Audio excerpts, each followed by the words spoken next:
이것을 너에게 이름은 내 안에 평안을 영원토록 누리게 하려 함이라.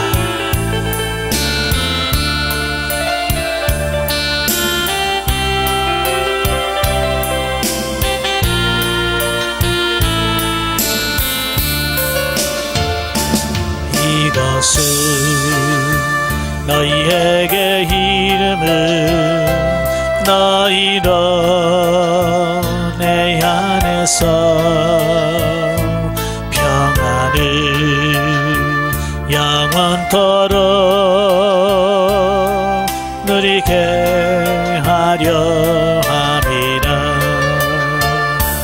이것을 너희에게 이름은 너희로 내 안에서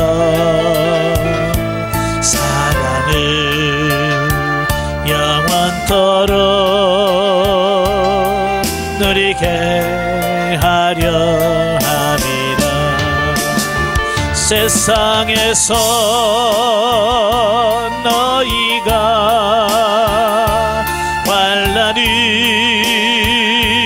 당하나 담대하라. 세상을 이기었노라 하시리라. 이것을 너희에게 이름을 너희로 내 안에서 축복을 영원토록 누리게 하려 함이라. 세상에서 너희가 환난을 당하나 담대하라. 세상을 이기었노라 하시리라. 이것은 너희에게 이름을 너희로 내 안에서 축복을 영원토록 누리게 하려 함이라. 아멘. 기도하겠습니다. 은혜로우신 아버지 감사합니다. 오늘도 우리를 사랑하셔서 귀한 훈련의 낭소로 인도하시고 요한복음 20장의 말씀을 같이 상고할 수 있도록 은혜 주셔서 감사합니다. 이 시간 성령께서 우리 지각을 열어주셔서 하나님께서 말씀하고자 하시는 그 뜻을 깨달아하는 은혜 시간이 될 수 있도록 성령님 도와주옵소서. 시종을 맡겨오며 예수님의 이름으로 감사하며 기도합나이다. 아멘. 예, 이 시간 우리 요한복음 20장의 말씀을 같이 한번 나눠보도록 하지요. 자, 20장의 내용은 예수님께서 이제 부활하신 내용이 나와요.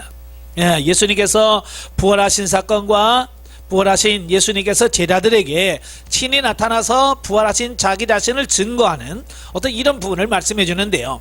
자, 1절부터 18절까지가 죽음에서 부활하신 예수님에 대해서 말씀하셔요. 자, 우리가 기독교를 가리켜서 뭐라고 말하냐면 이건 소망의 종교일 뿐만 아니라 생명의 종교다. 자, 그런 말을 해요. 왜냐하면 바로 예수 그리스도의 부활이 있기 때문에 그런 거거든요. 네? 예수 그리스도께서 부활하셨기 때문에 이런 별명이 붙어 있는 거예요. 그만큼 우리 기독교에 있어서 예수 그리스도의 부활은 굉장히 중요한 거예요. 어찌보면 예수 그리스도의 부활이 없다면 그건 기독교가 아니죠. 네.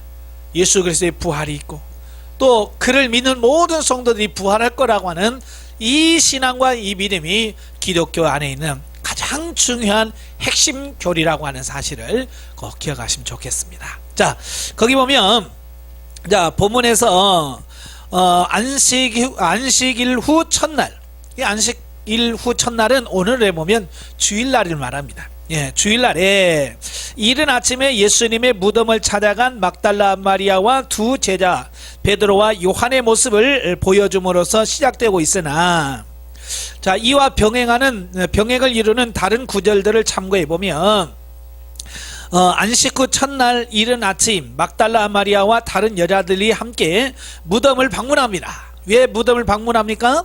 예수님께서 십자가에 못 박혀 죽으시고 장사를 하는데 너무 급하게 장사하는 바람에 그 몸에 향유를 바르지 못한 어떤 이런 부분이 생각이 나서 예수님의 시신에 향유를 붓기 위해서 그가 무덤을 찾아가는 거죠.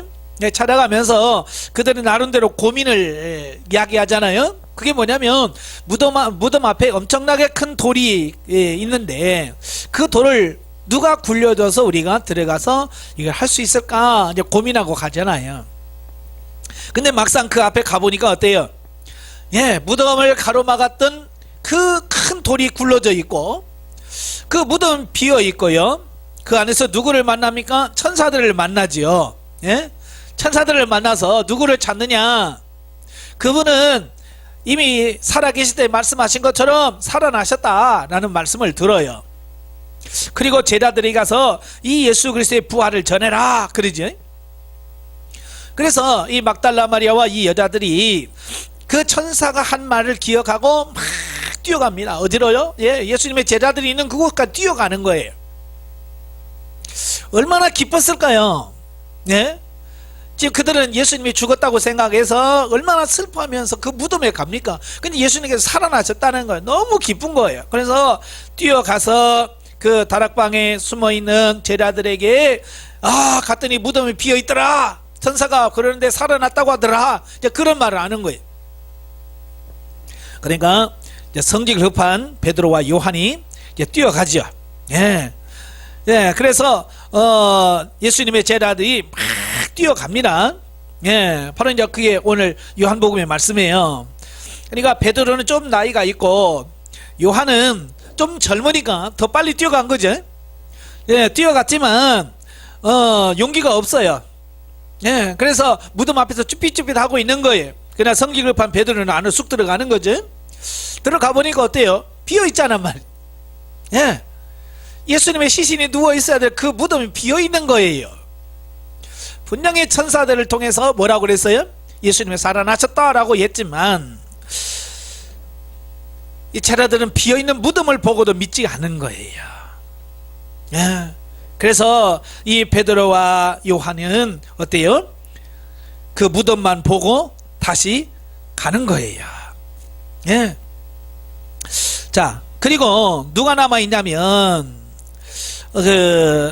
여기 보면 천사들의 고지에도 불구하고 예수님의 부활을 상상조차 하지 못한 베드로와 요한은 즉시 무덤으로 달려갔지만 이미 텅 비어버린 무덤만을 보았을 뿐 예수님의 부활을 믿지 못한 채 각기 집으로 돌아갔다. 자, 이건 뭘 의미할까요?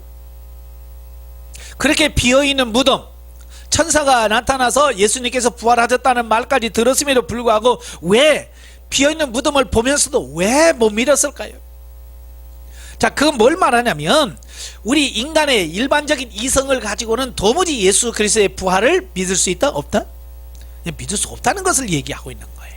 그만큼 어찌 보면 예수 그리스도의 부활을 믿기가 어렵다는 사실을 말씀해주고 있는 거예요. 다시 말하면 성령의 역사가 없이는 예수님의 부활을 믿는다는 게 불가능하다. 근데 오늘 신앙생활하는 저와 여러분들이 예수 그리스도의 부활을 믿는다라고 해서 이건 기적인 거예요. 이건 성령의 역사가 없이는 불가능한 거예요. 성령께서 믿게 하시니까 믿는 거죠. 그러나 아직 이때만 해도 성령께서 역사하지 않으시잖아요. 임하시 안 하셨어. 그러니까 무덤을 보고도 못 믿는 거예요. 자, 요한과 그 베드로는 돌아갑니다. 비무덤을 보고 실망해서 돌아가지요. 자, 그런데 그곳에 혼자 남아서 눈물을 흘리면서 슬퍼하는 사람이 있었어요. 그게 누구냐면 바로 막달라 마리아예요. 베드로와 요한이 돌아가고 그 비어있는 무덤 앞에서 울면서 슬퍼하고 있는 거예요. 바로 그때에 그가 맨 처음으로 부활하신 예수님을 만나는 영광을 누리게 된 거예요. 어찌 보면 예수님께서 제일 먼저 누구를 찾아가야 되겠어요? 예, 제자들을 먼저 찾아가야 되죠. 수제자 베드로와 그 11 제자들을 불러서 그들에게 보여주고 내가 이렇게 부활했다, 이걸 보여줘야 되는데 예수님의 제자들보다도 먼저 막달라 마리아에게 보여주신 거예요. 왜요? 막달라 마리아는 그만큼 예수님을 사모했던 거죠. 예? 그래서 하나님을 하나님께서 누구에게 은혜 베푸시느냐? 사모하는 자의 영혼을 만족해 하신다 그래요. 사모하는 자. 우리도 마찬가지예요. 하나님의 은혜를 누가 받아요? 사모하는 사람이 받는 거예요. 예? 그래서 사모하시기를 바래요. 예? 사모하는 자에게 하나님께서 은혜 베푸시고 사모하는 자에게 나타나시고 사모하는 자에게 응답해 주시는 이런 부분을 보는 거예요. 그래야 막달라 마리아가 큰 무덤 앞에서 그렇게 예수님을 안타까워하면서 울고 있을 때에 예수님께서 그를 만나주시고 너무 반가워서 그를 붙잡으려고 하니까 나를 붙들지 말라, 내가 아직 아버지께로 올라가지 아니하였노라. 너는 내 형제들이 가서 이르되 내가 내 아버지 곧 너희 아버지 내 하나님 곧 너희 하나님께로 올라간다 하라 하신다. 승천하실 것을 예고해 주지요. 자, 여기서 우리는 부활신앙이 결코 인간 스스로의 경험과 지식으로 말미암는 것이 아니라 오직 하나님의 은혜와 예수 그리스도의 계시를 통해서만 주어진다는 사실을 교훈받게 된다. 예. 그러니까 우리가 아무리 예수 그리스도를 믿고 싶고 부활을 믿고 싶어도 성령께서 역사하지 않으면 이게 믿어지지 않는 거예요. 예. 성령께서 역사하시니까 우리가 예수 그리스도의 부활을 믿는 거예요. 어찌 보면 우리가 예수 그리스도의 부활을 믿는다고 하는 것처럼 큰 기적은 없는 거예요. 예? 지금 저와 여러분은 뭐 기적의 주인공인 거죠. 예수 그리스도의 부활을 믿으니까. 즉 막달라 마리아가 예수님의 부활에 대한 확신을 얻게 된 것은 결코 스스로의 탐구 결과가 아니라 오로지 주님께서 자신의 영광스러운 모습을 보여주신 결과였던 것이다. 만약에 지금 그 무덤 앞에서 울고 있는 막달라 마리아에게 예수님께서 친히 자기 자신을 보여주지 않았다고 한다면 어떻게 됐을까요? 아마 막달라 마리아는 해가 지도록 거기서 계속 울고 있겠죠. 아이고 예수님 시신이 어디 갔나. 예? 자, 그래서 예수님의 시신을 잃어버린 것처럼, 예, 그 15절에 보면 나오잖아요. 예수님께서 하도 울고 있으니까 주님이 찾아오셔서 여자여 어찌하여 울고 누구를 찾느냐. 그러니까 그가 뭐라고 그래요? 마리아는 그가 동산직인 줄 알고 주여 당신이 옮겼거든 어디 두었는지 내게 이르소서 그리하면 내가 가져가리라. 자, 예수님의 시신을 누가 훔쳐다가 어디 숨겨놓은 줄 알고, 예? 그 시신을 갖다 내가 장사 지내겠다라고 하는 그 모습. 그러니까 예수님께서 친히 보여주지 않았다고 한다면 이 막달라 마리아도 역시 믿지 못했을 거라고 말이에요. 근데 예수님께서 마리아야, 그러니까 그때서야 예수님이시구나 깨닫는 거죠. 예수님께서 친히 보여주는 거죠. 경험시켜주는 거예요. 그러니까 마리아가 연구해가지고 공부 많이 해가지고 예수님의 부활을 믿고 확신한 게 아니라 예수님께서 그에게 보여주셨다라고 하는 거예요. 그래서 이 계시라고 하는 부분이 굉장히 중요한 거죠. 그래서 기독교를 계시의 종교라 그래요. 계시라고 하는 것은 감춰져 있던 것을 드러내는 걸 말하거든요. 그러니까 성경 전체가 뭐냐? 하나님과 예수 그리스도를 드러내주는 역할을 하게 되는 거예요.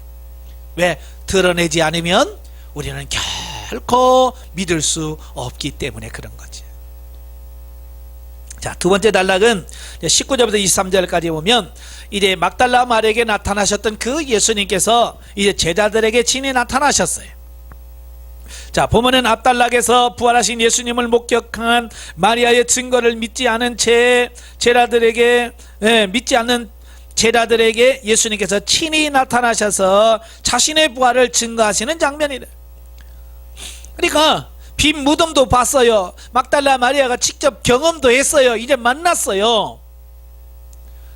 또 누가 보면 엠마오로 내려갔던 두 제자가 예수님을 만나지요. 그래서 돌아가서 그들에게 말합니다. 우리가 예수님을 만났다라고 해도 안 믿는 거예요. 그러니까 얼마나 오직 안 믿었으면 예수님께서 친히 그들에게 가서 보여주셔야만 했을까. 그러니까 예수님의 제자들 가운데 나타나셔야만 하는 이유가 뭐예요? 안 믿으니까 도무지, 믿으려고 하지 않으니까 나타나실 수밖에 없는 거예요. 그러니까 예수님께서 얼마나 속 터지셨겠어요. 살아계실 때 그렇게 여러 번 말씀을 하시고 그렇게 말씀함에도 불구하고 그걸 믿지 못하고 여전히 두려워서 다락방에 꽁꽁 숨어있는 그들의 모습. 자, 이러한 본문은 예수님의 죽음으로 인해서 불안과 두려움에 사로잡혀 은신한 제자들은 자신의 안전을 위하여 문을 잘 봉했다. 문을 꼭꼭 들어 잠그는 거죠. 그런데 부활하신 예수님께서 문을 다 잠갔음에도 불구하고 그들 중 가운데 하나님 예수님께서 나타나시는 거예요. 그들 가운데 나타나셔서 너희에게 평강이 있을지어다 라고 말씀하셔. 자, 여기서 예수님의 이제 부활체가 이제 앞으로 우리가 부활해서 우리의 부활하는 몸이 어떻게 될 것인가 라고 하는 것을 여기서 우리가 알 수 있는 거죠. 자, 예수님도 이 땅에 살아 계실 때는 시간과 공간의 제약을 받으셨어요. 그래서 이런 벽을 통과 못 하셨고요, 안 먹으시면, 안 드시면 배고팠고, 피곤하시면 졸립고, 우리와 똑같은 육신을 갖고 있었어요. 그런데 예수님께서 부활하시고 난 다음에는 전혀 이전의 모습과는 전혀 다른 모습이에요. 제자들이 유대인들을 두려워해서 문을 꼭꼭 닫고 있었거든요. 그런데 예수님께서 그 중간에 쑥 나타나시는 거예요. 이게 부활체란 말이에요. 부활체. 부활체는 시간과 공간의 제약을 받지 않는다 그 말이에요. 그래서 이런 벽이라 이런 게 막 그냥 통과되고요. 그렇게 되어지는 거예요. 바로 저와 여러분이 부활하면 그 예수님이 가셨던 이 몸, 이 부활체를 우리도 입게 되어질 거라는 사실이죠. 아무튼 부활하신 주님께서는 제자들의 의심을 해소시키기 위해서 십자가에 못 박힐 때 생긴 손의 못자국과 로마 군병들에 의하여 찔린 옆구리 창자국을 보여주신 사실이 본서에만 기록되어 있는데, 자신들의 눈으로 부활하신 예수님을 목격하고 더욱이 손의 못자국과 옆구리의 창자국까지 확인한 제자들은 비로소 불신앙적인 태도에서 벗어나 온전한 믿음을 갖기 시작했으며 슬픔과 공포를 떨쳐버리고 기쁨과 평강을 누릴 수 있게 되었다라고 말씀하신. 그러니까 예수님께서 제자들에게 나타나신 이유가 뭐라고요? 바로 그것 때문이에요. 안 믿으니까, 믿지 않으니까, 도무지 믿지 않아. 그러니까 예수님께서 그들을 직접 만나서 예수님 만난 경험과 체험을 통해서 그들이 확신을 갖고 복음을 전할 수 있도록. 자, 예수님께서 마태복음 28장 20절에 뭐라고 말씀합니까? 내 증인이 되라는 거예요. 사도행 1장 8장도 내 증인이 되리라. 증인이 뭐예요? 직접 본 거, 들은 거, 경험한 거, 체험한 것을 말하는 사람이 증인이거든요. 만약에 예수님의 부활을 그들이 경험하지 않았다면 그들이 어떻게 가서 예수님께서 부활하셨다라고 자신있게 말할 수 있겠어요? 그죠? 근데 그들은 봤거든요. 그래서 사도 요한은 뭐라고 그래요? 나는 본 바요, 만진 바요, 그와 함께 한 자를. 자기가 직접 들었어. 그러니까 사도 요한의 증거가 사실인 거죠. 왜요? 그가 직접 경험하고 체험하고 들은 거거든요.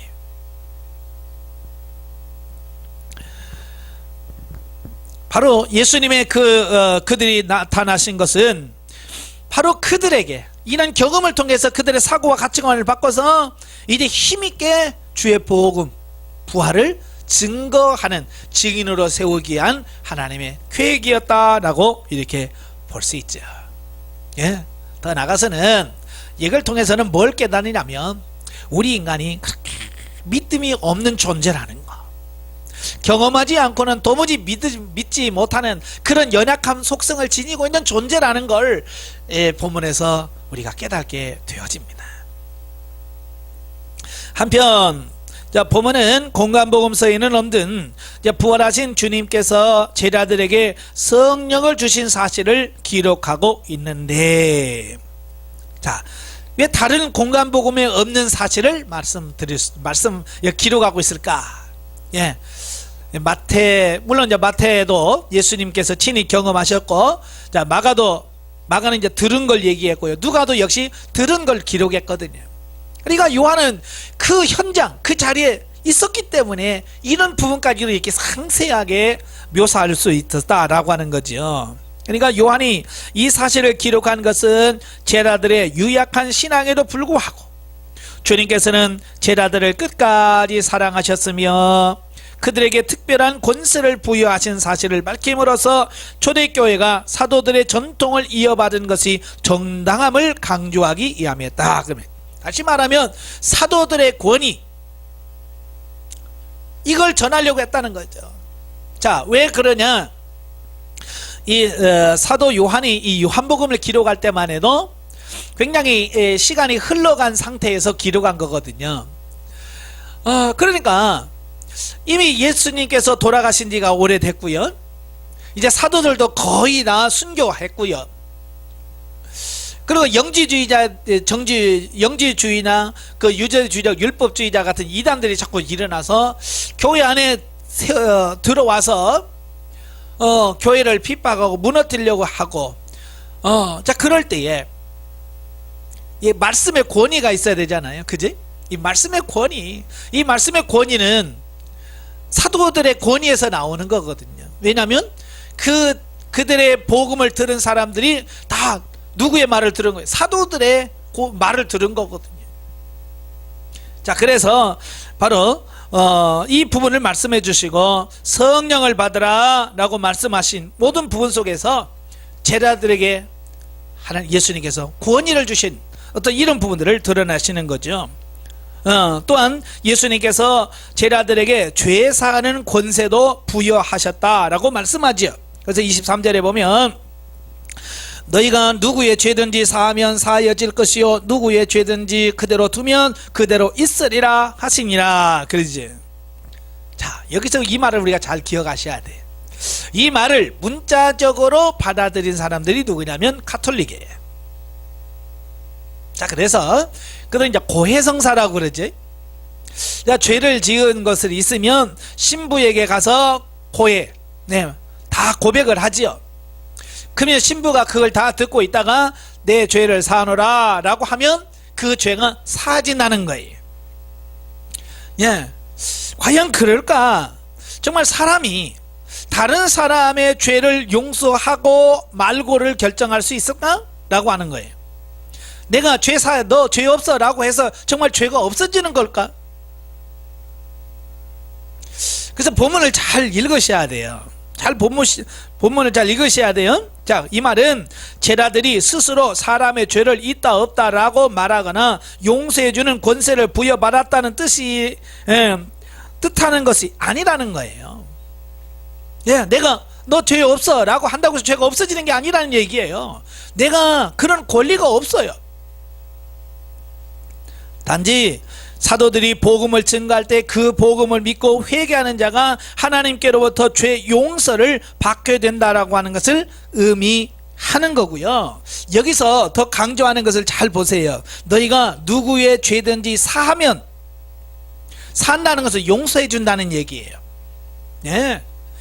다른 사람이 나에게 잘못했어요. 잘못하고서 내가 이런 잘못을 했다라고 하면 내가 그러냐 용서해 주겠다 라고 할 때 그들의 죄가 용서해 준다는 거예요. 그러니까 여기서 말씀하려고 하는 것은 누구의 죄를 사해주는 어떤 그런 권세라기보다는 용서하는 삶을 살아야 된다, 이걸 더 강조한 측면이라고 보시면 돼요. 그래서 다른 사람이 나에게 죄를 지었다라고 말할 때에 내가 그를 용서하면 사해진다. 그 원리는 이미 구약에서부터 쭉 설명해 줬어요. 속건제로부터 쭉 설명해 왔어요. 주기도문을 통해서도 가르쳐 주셨고요. 예, 우리가 우리의 죄를 용서해 준 것 같이 우리의 죄를 용서해 주옵시고, 우리가 먼저 용서해 줘야 우리의 죄가 용서를 받고 사함을 받게 된다는 사실을 말씀해 주고 있는 거예요. 예, 그래서 서로 용서하는 그분이 중요하다는 것을 여기서 말씀해 주고 있어요. 자, 넘겨서 24절부터 29절까지 보면 도마의 신앙 고백이 나와요. 보면은 예수님께서 10제자에게 나타나셨을 때 마침 그 자리에 없었던 도마가 보인 불신앙적 태도를 먼저 소개합니다. 그러니까 예수님께서 그 제자들에게 나타났을 때 마침 도마가 어디 갔는지 그 자리에 없었어요. 그래서 10명의 제자들이 있는 가운데 예수님이 나타나셨거든요. 그러니까 부활하신 예수님을 만났으니 얼마나 좋겠어요. 그러니까 도마가 오자마자 도마에게 막 자랑을 했겠죠. 우리가 예수님 만났다, 부활했다.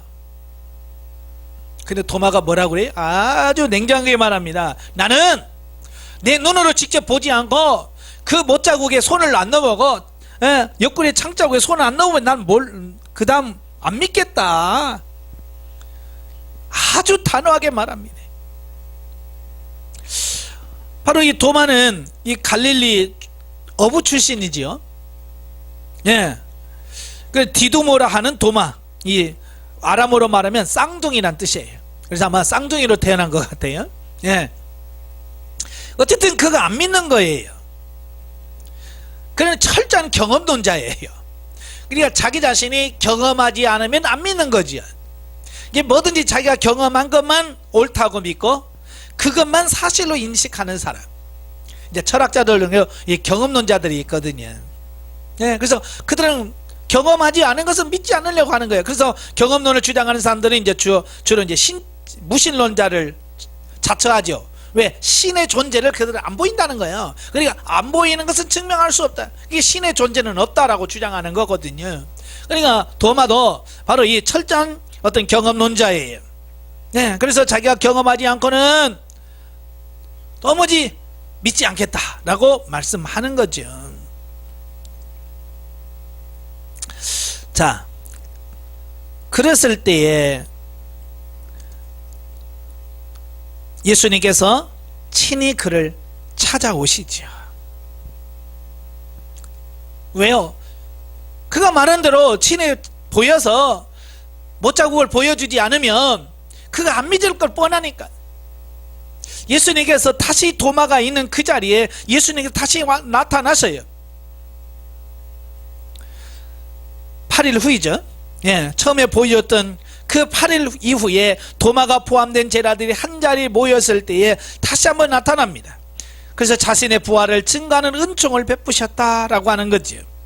그리하여 다른 제자들의 말을 도무지 믿지 않고 직접 예수님의 못자국과 창자국을 만져보아야겠노라고 주장하던 도마는 부활하신 예수님의 면전 앞에서 무릎을 꿇고 고백하지요. 나의 주시며 나의 하나님이십니다 라는 고백을 하게 돼요. 자, 도마를 불신앙에서 해방시켜 놀라운 신앙 가운데로 이끈 예수님에게는 그에게 진정한 믿음이란 어떤 것인 것을 교훈하셨어요. 그러니까 제가 도마에게 믿음이라는 게 뭐냐, 보고 믿는 자보다는 보지 않고 믿는 것이 진짜 믿음이다, 그걸 말씀해 주셨어요. 그래서 히브리서 11장 1절에 보면 믿음은 뭐예요? 바라는 것들의 실상이요 보지 못하는 것들의 증거다. 예, 우리가 보는 걸 누가 못 믿겠어요? 보고 믿는 거 누가 못 믿겠어요? 이건 안 믿는 사람도 믿어요. 보고. 진짜 믿음은 뭐냐? 안 보고 믿는 것이 진짜 믿음이라. 그 예수님께서 그렇게 말씀하셨어요. 예. 그래서 지금은 성경 말씀 어떤 확실한 이적이나 신비한 능력을 체험하고 하고서 갖게 되는 그런 믿음이 아니라 그냥 성경 말씀이 하나님의 말씀인 걸로 믿고 받아들이는 거예요.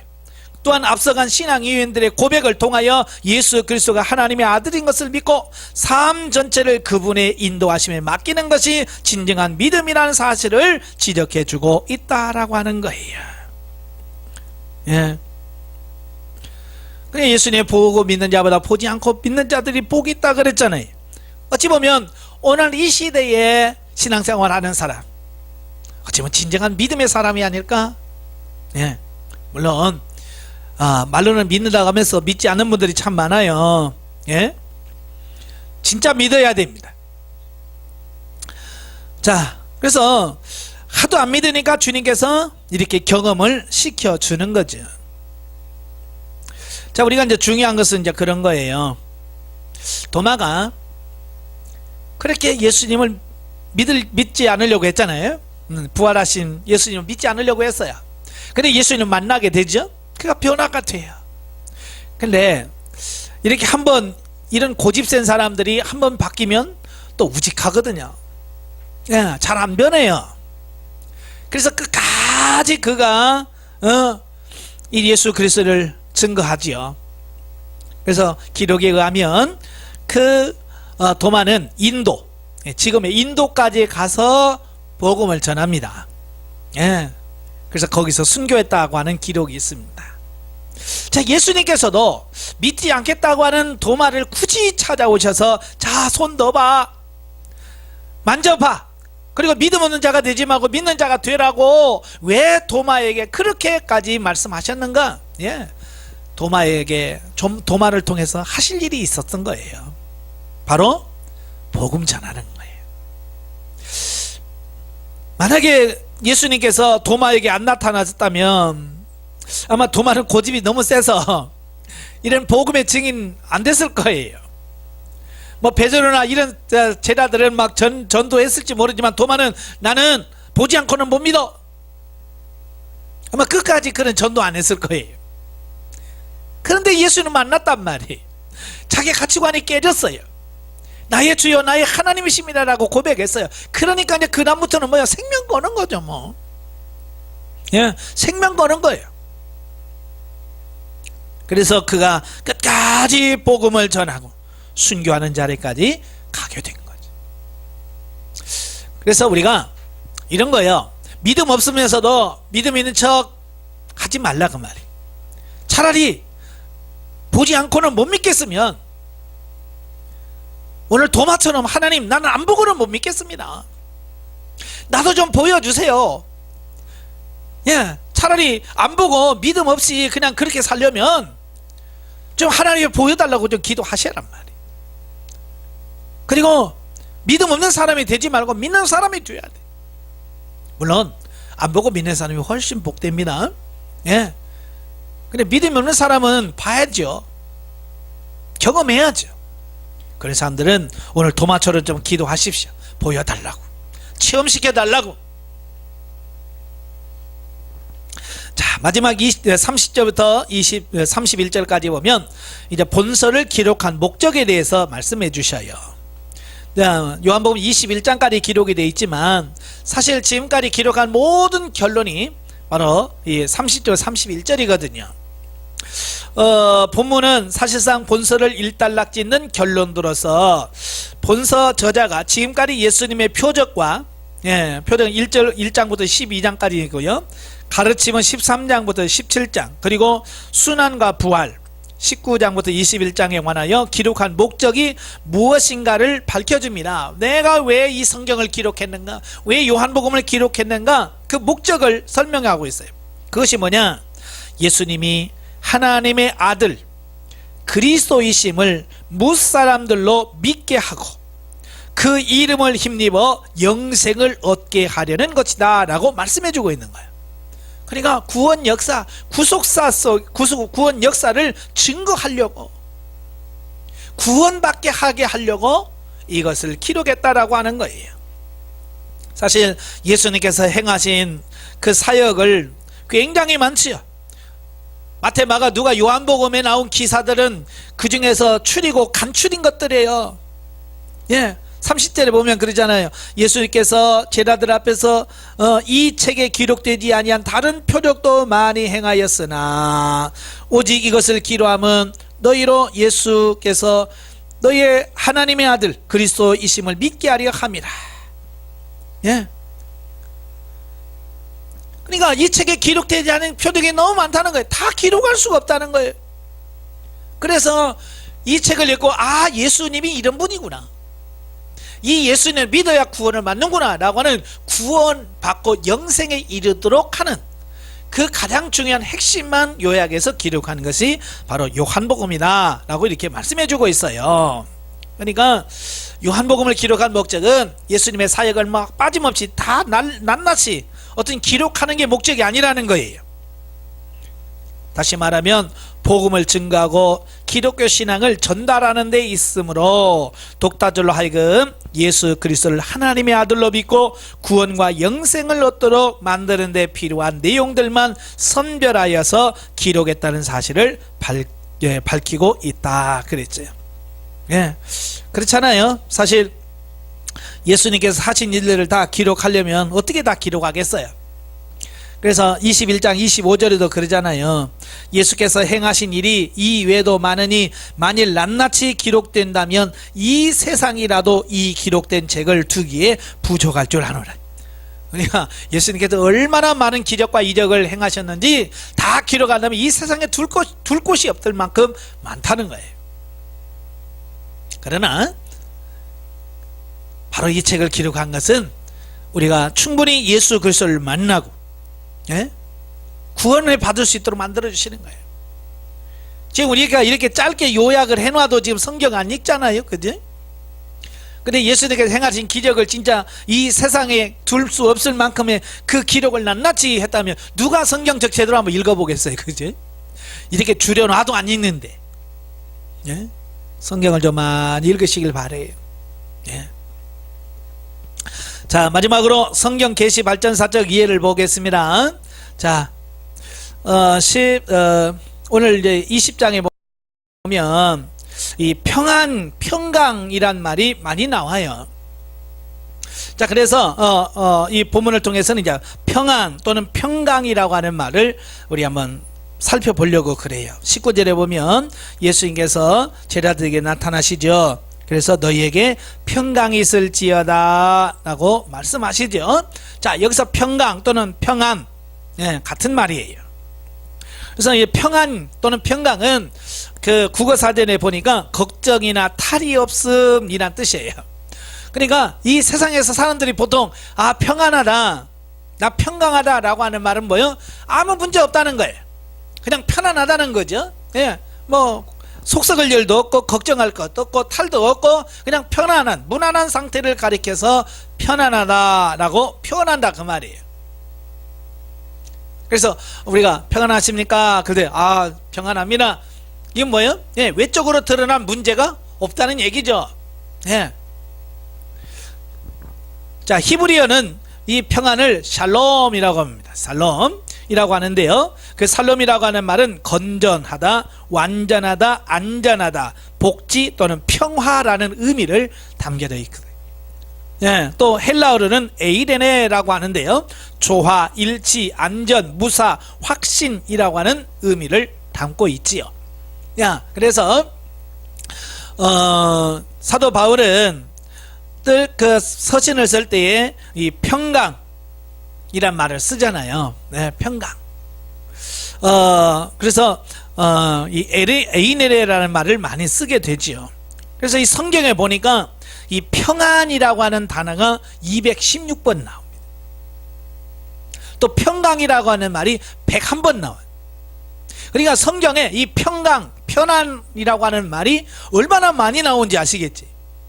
예, 진짜 많이 나오는 거예요. 그만큼 사람들이 뭘 좋아한다? 평안을 좋아하고, 또 하나님 우리에게 선물 주시는데 하나님께 주시는 것 중에 또 뭘 주시길 원하시나? 평강을 주기를 원하시더라. 네? 왜냐? 이 평강이 없으면 우리가 이 세상을 살아가는 참 힘들 수밖에 없기 때문에 그런 거거든요. 자, 그래서 이 계시 발전사 쪽으로 보면 처음 구약을 보면 구약에서의 평안은 이 환경적인 것을 많이 말씀해요.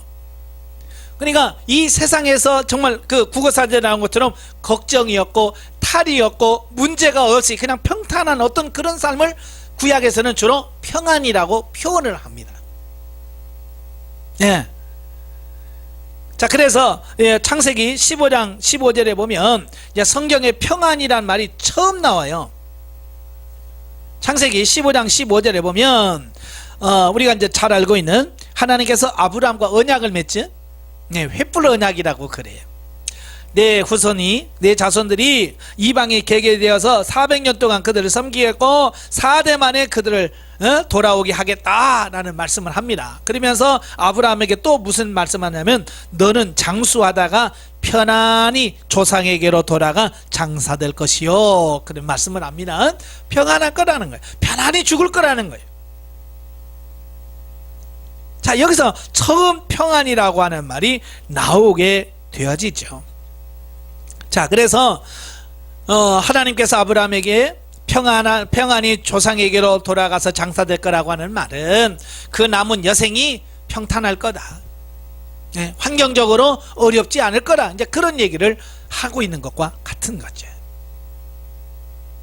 자, 두 번째, 신명기 12장 10절에 보면, 자, 12장 10절에 보면, 너희가 요단을 건너 너희 하나님 여호와께서 너희에게 기업으로 주시는 땅에 거주하게 될 때, 또는 여호와께서 너희에게 너희 주의 모든 대적을 이기게 하시고 너희에게 안식을 주사 너희를 평안히 거주하게 하실 때에, 여기서 말하는 편안도 마찬가지, 외부적인 어떤 대적이 없고 문제가 없는 어떤 그런 상태를 말할 때 평안이다 라고 말씀해 주고 있는 거예요.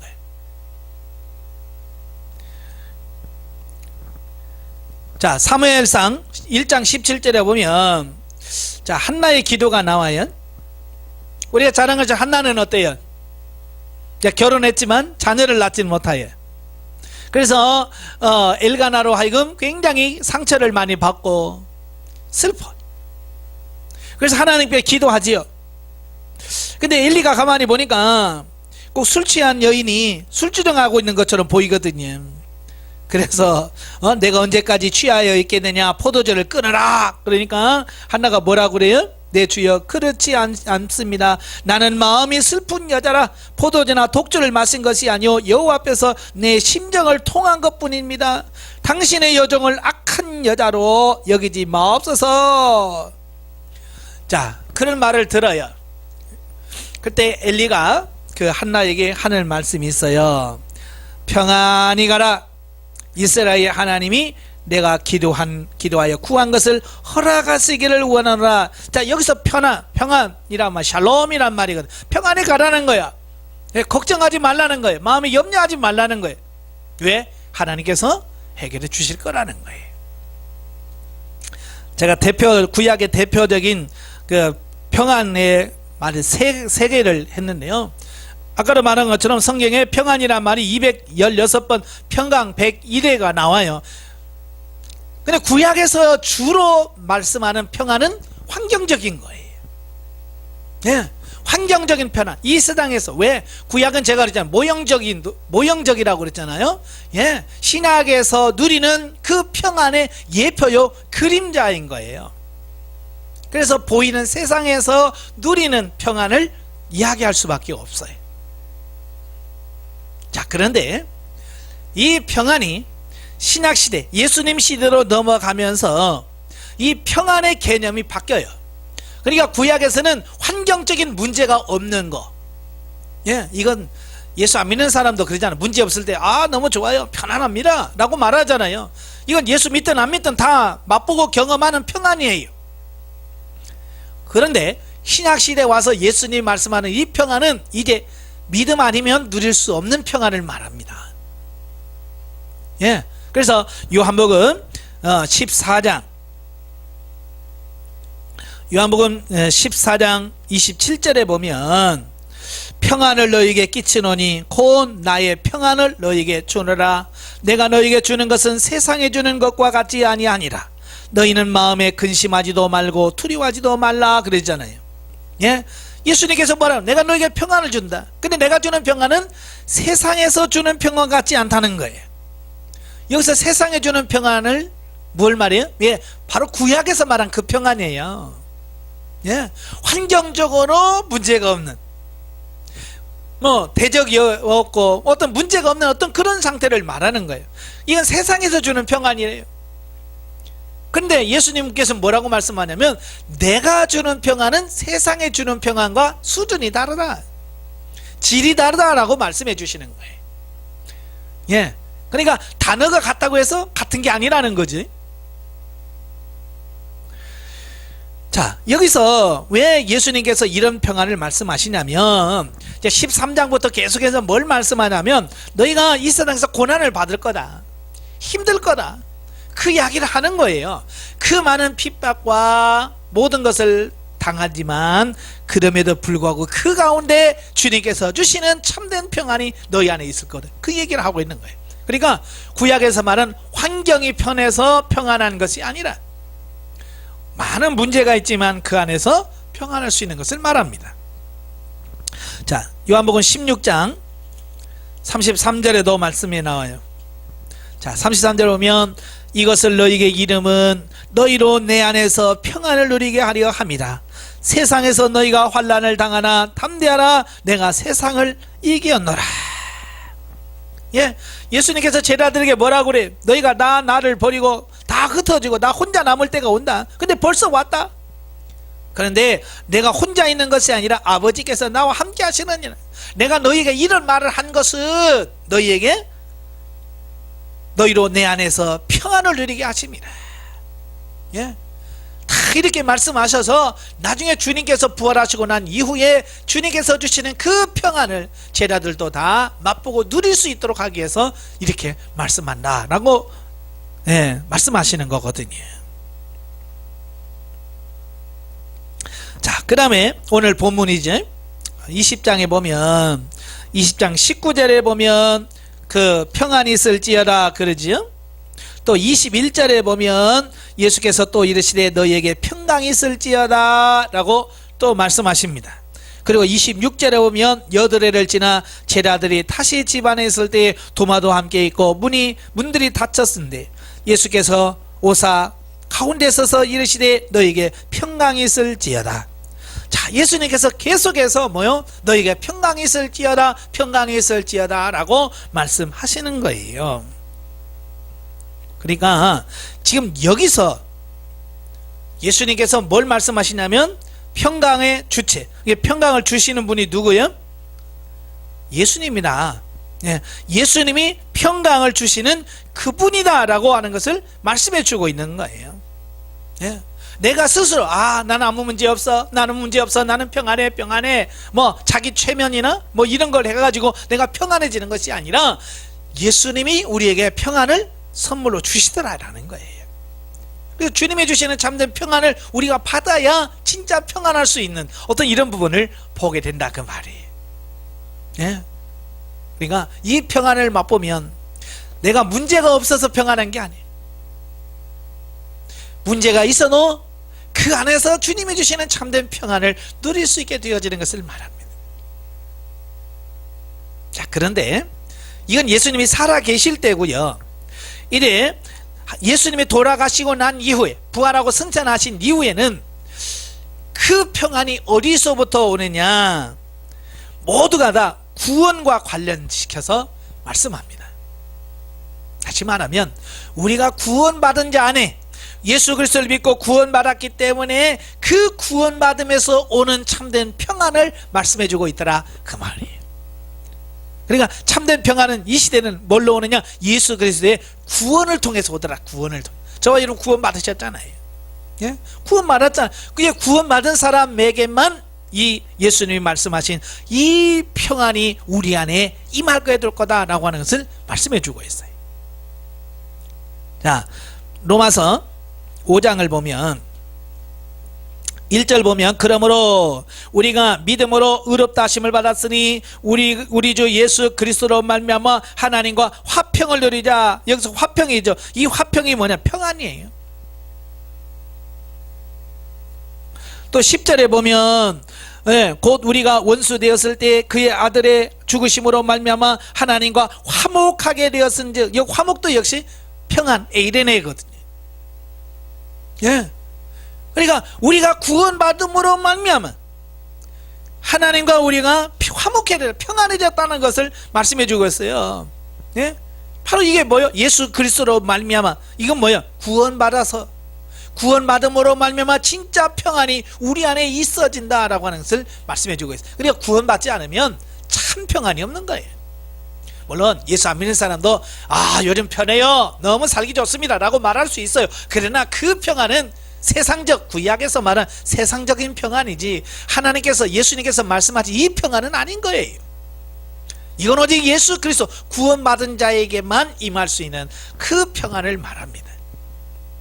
자, 골로새서 3장 15절에 보면 그리스도의 평강이 너희 마음을 주장하게 하라. 너희는 평강을 위하여 한 몸으로 부르심을 받았나니 너희 또한 감사하는 자가 되라. 예, 바로 그리스도의 평강이, 주님께서 주시는 평강이 너희 마음을 주장하게 하라. 왜 그럴까요?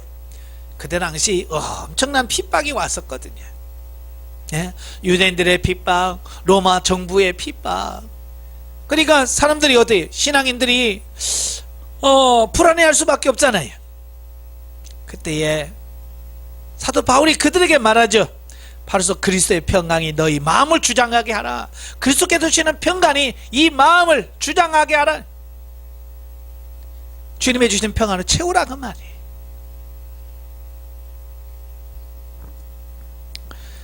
네, 계시록 1장 5절에 봐도 사도 요한이 뭐라고 말씀합니까? 5절에 또 충성된 증인으로 죽은 자들 가운데 먼저 나시고 땅의 임금들의 머리가 되신 예수 그리스도로 말미암아 은혜와 평강이 너희에게 있기를 원하노라. 예? 바로 평강을 우리에게 허락하신 분이냐, 누구냐? 예수 그리스도다. 그리스도가 주시는 참된 평안, 이게 진짜 평안이라 그 말이에요. 이 평안을 받게 되면 이제 뭐냐? 환경을 초월하는 평안이 오게 돼. 구약은 환경의 지배를 받는 평안이에요. 그러니까 좋을 때는 평안 다 누릴 수 있어요. 근데 환경에 어려움이 오면 거기서 평안이 사라질 수 있어요. 그러나 신약시대 예수님이 주는 평안은 환경과 전혀 관계가 없어요. 그 예가 어디서 나오냐면 사도행전에 나와요. 12장에 보면 헤롯이 야고보 사도를 순교시키죠. 예, 참수형을 시켜요. 그리고 베드로도 이제 죽이려고 감옥에다 가둬 놓고 있습니다. 이제 명절만 끝나기를 기다리는 거지. 근데 교회 성도들은 베드로를 위해서 기도하는 겁니다. 베드로를 살려달라고. 그의 주의 천사가 감옥에 가죠. 감옥에 가니까 베드로가 뭐하고 있어요? 쿨쿨 자고 있어요. 예? 지금 내일이면 순교합니다. 내일이면 죽어요. 그런데 베드로는 뭐하고 있다고? 잔다고요. 우리 같으면 어떻게 하겠어요? 불안해서 어떻게 자겠어요? 그러니까 천사가 옆구리를 발로 차야 일어날 정도로 아주 깊게 잤어요. 왜? 그에게 뭐가 있어요? 예, 그 속에 주시는 평안이 있기 때문에 감옥에서도 잘 수 있어요. 그리고 사도행전 16장에 보면 사도 바울의 사건이 나오죠. 그가 빌립보 전도 갔다가 그 귀신 들린 여종을 고쳐줘요. 그 결과 어떻게 돼요? 감옥에 착고에 매를 맞고 감옥에 착고에 매인 상태에서 수감되어 있어요. 환경으로 보면 찬송할 기분이 아니죠. 환경이 아닙니다. 기도할 환경이 아니에요. 감정도 그렇고요. 그런대로 바울은 거기서 평안을 누리니까 그 감옥 속에서 뭐예요? 예, 찬송하고, 예, 찬송하면서 하나님께 기도하는 거예요. 이게 뭐냐? 예수님 말씀하신 그 평안을 말해요. 내가 주는 평안은 세상에 주는 평안 같지 않다. 예, 바로 이 평안을 맛봤다는 거예요. 자, 결론. 구약적 평안의 개념은 환경적 요소가 매우 강하다. 예, 환경에서 오는 이런 개념이 너무 강해요. 그러나 신약에 와서는 예수 그리스도로 말미암는 구원에서 오는 평안을 강조합니다. 이런 환경적인 것보다 영적인 부분에다 초점을 맞추고 있어요. 그러니까 오늘도 환경 보면서 산이 죽니 너무 힘드니라고 하는 사람은 아직도 구약적인 사고에 매여 있는 사람이에요. 환경을 초월해야 돼. 그래야 신약시대 이후 지금 이 시대에 바로 성령에 붙들려서 살아가는 사람이라고 할 수 있어요. 그러므로 환경에서 오는 평안을 추구하기보다는 예수님을 통해서 주어지는 영적 평안을 사모해야 된다 그래요. 그러니까 우리의 기도가 맨날 뭐 주시옵소서 그런 게 아니라 정말 그리스도의 은혜 안에서 주님께서 주시는 참된 평안으로 내 안에 채워주셔서 정말로 환경을 초월할 수 있는 그런 믿음, 그런 평안을 우리가 허락해 정말 이 땅에서 승리하는 삶을 살게 해달라고 기도하는 여러분 되시기를 바랍니다. 이 평안을 조금만 맛봐도 너무 행복합니다. 예전에는 그 환경에 따라서 이게 달라지잖아요. 쉽게 말하면 돈이 있으면 기쁘고 돈 떨어지면 슬프고 일이 잘 되면 기쁘고 안 되면 괴롭고 막 이랬는데 지금은 그렇지 않아요. 일이 잘 돼도 기쁘고 안 돼도 기쁘고 돈이 있어도 기쁘고 없어도 기뻐하는 수 있는 어떤 그런 상태가 되어지는 걸 보면서 야, 이게 예수님께서 말씀하신 환경을 초월하는 그 평안을 우리도 맛볼 수 있구나, 누릴 수 있구나 라고 하는 것을 우리가 알게 되는 거예요. 이런 평안을 맛보고 누리시는 여러분 되시기를 주님으로 축원합니다. 기도하겠습니다. 은혜로우신 아버지 감사합니다. 오늘도 우리를 사랑하셔서 귀한 말씀을 주셔서 감사합니다. 내가 너에게 평안을 주노니 이 평안은 세상에 주는 평안과 같지 않다고 말씀합니다. 그 평안을 누릴 수 있는 우리들이 되어지게 하옵소서. 환경 때문에 슬퍼하거나 환경 때문에 괴로워하지 않게 하시고 우리에게 은혜를 주시고 구원을 주시고 평안을 주시는 그 주님 때문에 기뻐하고 감사하고 평안할 수 있는 우리 삶이 되어지게 하옵소서. 승리하는 우리가 되어지게 하옵소서. 예수님의 이름으로 감사하며 기도합나이다. 아멘. 아멘.